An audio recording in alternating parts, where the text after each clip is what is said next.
Aujourd'hui, nous allons voir les auxiliaires modaux et notamment leurs spécificités.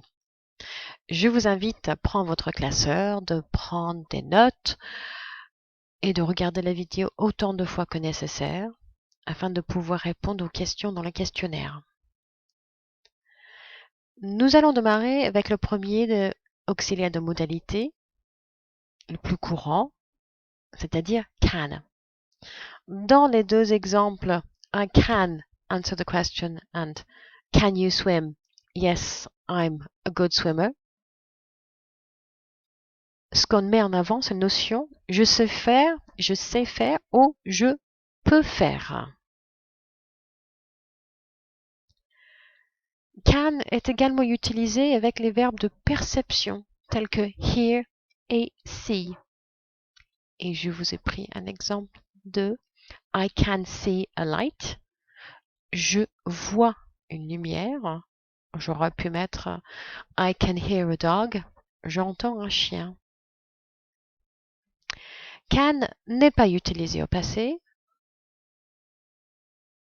C'est pour cette raison-là, nous avons recours à could. When I was young, I could play tennis. Néanmoins, nous utilisons can et could pour demander quelque chose à quelqu'un ou pour demander quelque chose. Exemple, can you open the window? Ou can I open the window?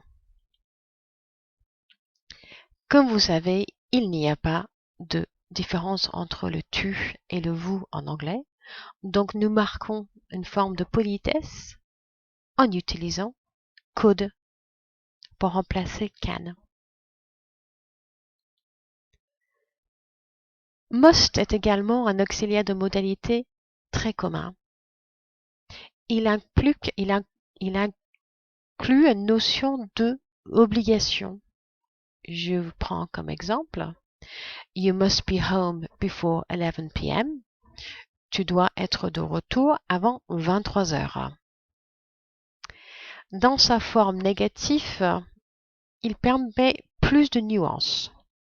I mustn't speak to her. Je ne dois pas lui parler, qui ressemble beaucoup à la phrase précédente, mais dans la forme négative.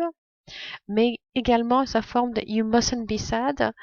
C'est un conseil très marqué. Il ne faut pas être triste.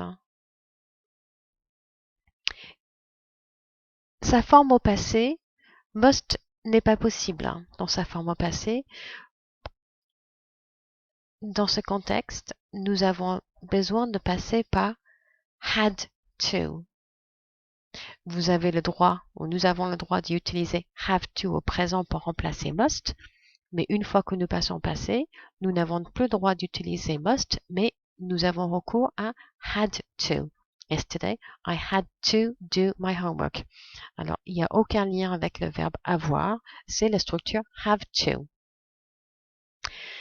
Pour terminer, on peut comparer mustn't et needn't. Hop, je vous ai mis you needn't go, you mustn't go.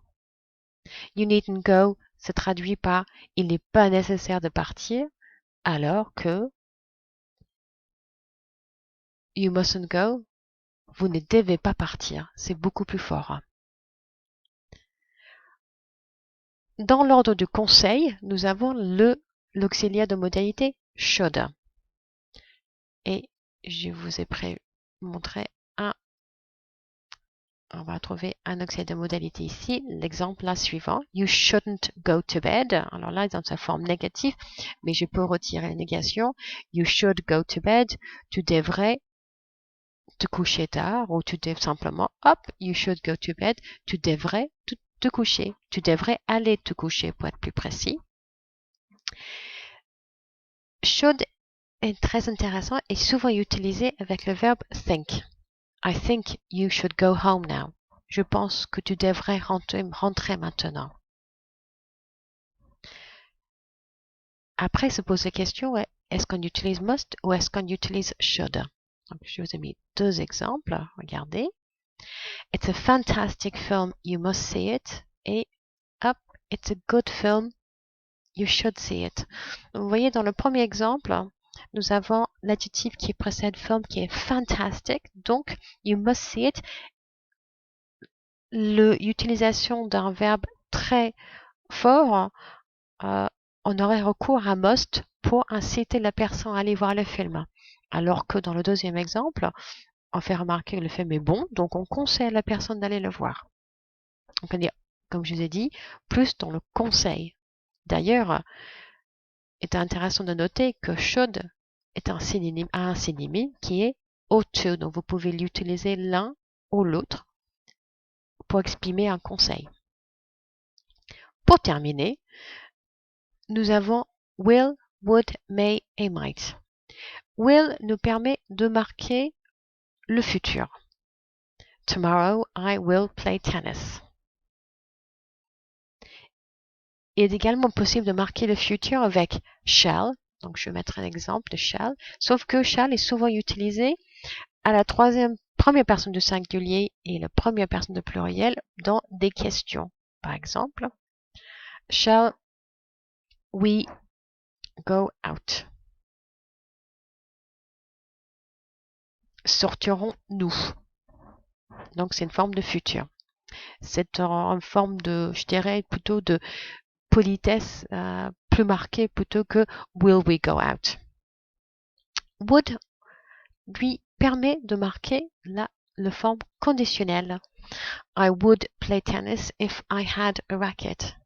Je jouerais au tennis si j'avais une raquette. Le suivant, may, est une modalité qui est très intéressante. Il permet de marquer le présent et de marquer le futur. Je prends comme exemple You may go out tonight.